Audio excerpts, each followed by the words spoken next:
Today, Governor Bob Ferguson signed the two-year operational budget. This budget focused heavily on cutting down on the deficit through tough cuts to programs all across the state. It also includes new taxes. KREM 2's Caitlin Galloway joining us now to break down what the budget means for Eastern Washington.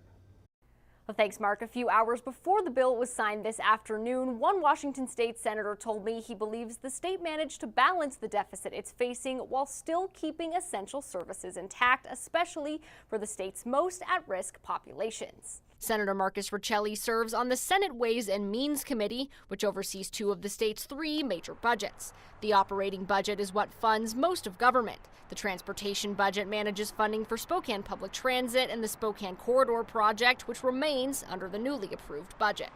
Riccelli says the goal was to balance the budget while still protecting the state's most vulnerable populations by prioritizing funding in key areas. The approved budget also allocates funding for Maddie's Place, Alexandria's House, Salish School of Spokane, and the Spokane Police Training Facility. I think a balanced, responsible budget is the way to go, that particularly one that doesn't hurt our most vulnerable and make sure that the key services are being funded, and some space for growing things like funding in education, housing, food assistance, healthcare. Still, Riccelli is disappointed that funding for the Washington State University Team Health Building didn't make the cut.